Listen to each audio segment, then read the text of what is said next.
Halo teman-teman, selamat datang di mata kuliah Praktikum Unggulan Universitas Gunadarma. Pada pertemuan ini kita akan membahas tentang analisis univariat, bivariat, dan juga multivariat. Mari kita mulai dengan analisis univariat. Analisis univariat adalah analisis yang melibatkan hanya satu variabel. Tujuan dari analisis ini adalah untuk mendefinisikan data, meringkasnya, dan menganalisis pola yang ada di dalamnya. Beberapa pola yang bisa diidentifikasi dari analisis ini diantaranya adalah rata-rata, modus, median, rentang, varians, kuartil, dan juga simpangan baku. Analisis univariat ini juga bisa digunakan untuk dua tipe variabel. Pertama, variabel numerik yang grafiknya dapat berupa histogram dan box plot. Kedua, variabel kategori yang grafiknya dapat berupa bar chart dan juga pie chart. Kemudian kita masuk ke dalam analisis univariat untuk variabel numerik. Bisa kita lihat di samping terdapat gambar histogram dari distribusi data pada kolom umur. Umumnya, histogram ini digunakan pada data numerik yang bersifat kontinu, sehingga batang-batang pada histogramnya dapat menunjukkan sebuah pola pada data. Dari histogram di samping, dapat kita ketahui bahwa atribut usia ini tidak simetris. Atribut usia yang tidak simetris ini memiliki distribusi yang miring ke kanan. Namun setelah dianalisa, hal ini adalah hal yang wajar, karena orang dewasa yang lebih muda cenderung lebih banyak bekerja dan mendapatkan upah dibandingkan yang lebih tua. Lalu, ini untuk box plot, bisa kita lihat di sini terdapat box plot dari jumlah jam kerja per minggu. Box plot ini dapat kita gunakan untuk mendapatkan ringkasan dari suatu data ataupun variabel, seperti nilai minimumnya, kuartil pertamanya, median, kuartil ketiga, dan juga nilai maksimum. Dari box plot di samping dapat kita ketahui mayoritas orang bekerja sekitar 40 jam per minggu dengan distribusi yang simetris di sekitar angka tersebut. Terdapat juga outlier atau pencilan dari orang-orang yang bekerja jauh lebih sedikit atau lebih banyak dari 40 jam. Hal ini menunjukkan adanya variasi dalam jumlah jam kerja mingguan. Lalu kita masuk ke dalam analisis univariat untuk tipe variabel kategori. Di sini contohnya merupakan bar chart dari distribusi level pendapatan. Bar chart atau grafik batang ini umumnya memiliki jarak yang jauh antara setiap batangnya.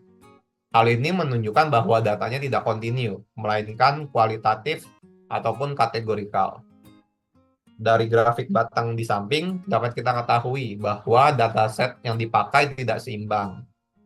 Terdapat 23,93% kelompok yang termasuk ke dalam kelompok yang berpenghasilan lebih dari $50.000. Dan 76% lainnya termasuk dalam kelompok pendapatan yang berpenghasilan kurang dari dan sama dengan $50.000. Lalu kita masuk ke dalam pie chart untuk analisis univariat tipe variabel kategori. Bisa kita lihat pie chart di sini menunjukkan distribusi dari jenis kelamin pada dataset. Pie chart ini merupakan salah satu jenis grafik yang populer, meskipun seringkali dapat menjadi kurang efektif dan jelas dalam menyampaikan data yang memiliki banyak kategori. Dari pie chart di samping dapat kita ketahui jenis kelamin laki-laki dapat dikategorikan atau tergolong sebagai mayoritas atau yang jumlahnya paling banyak pada dataset yang kita pakai. Kemudian kita lanjut ke analisis bivariat. Analisis ini melibatkan dua variabel. Salah satu tujuan dari analisis ini untuk mengetahui seberapa baik variabel-variabel saling berkorelasi.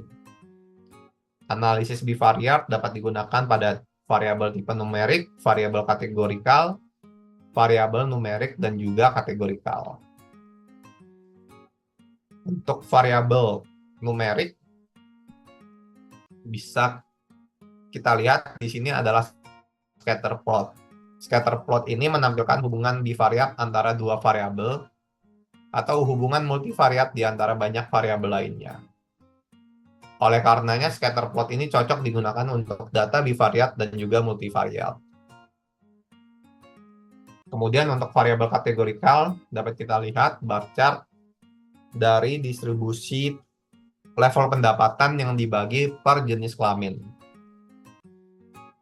Bisa kita lihat dari grafik batang di samping menunjukkan adanya kesenjangan gender yang signifikan dalam tingkat pendapatan. Dapat disimpulkan bahwa laki-laki berpenghasilan lebih tinggi dibandingkan dengan perempuan.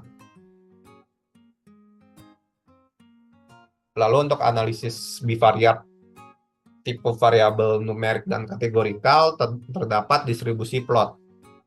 Ini merupakan grafik yang digunakan untuk menampilkan distribusi data numerik. Distribusi plot ini menggabungkan histogram dan kurva estimasi kepadatan kernel untuk memberikan gambaran yang jelas tentang bagaimana data tersebar atau didistribusikan. Dari grafik di samping dapat kita ketahui distribusi untuk ras kulit putih paling menonjol dengan densitas yang lebih tinggi di antara tingkat-tingkat pendidikannya. Ini menunjukkan bahwa ada lebih banyak individu dari ras ini dalam dataset di berbagai tingkat pendidikan. Kemudian ras lain seperti ras kulit hitam, Asia Pasifik, ras-ras lainnya, dan juga Amerika Indian Eskimo menunjukkan distribusi yang lebih datar. Ini mengindikasikan lebih sedikit individu di setiap tingkat pendidikan. Kemudian kita masuk ke dalam analisis multivariat. Ini merupakan analisis yang melibatkan lebih dari dua variabel. Salah satu contoh dari analisis ini merupakan heat map yang bisa kita lihat di samping. Heat map ini digunakan untuk memvisualisasikan korelasi antara pasangan variabel numerik. Sekian topik tentang analisis univariat, bivariat, dan multivariat. Sampai bertemu di praktikum selanjutnya. Terima kasih.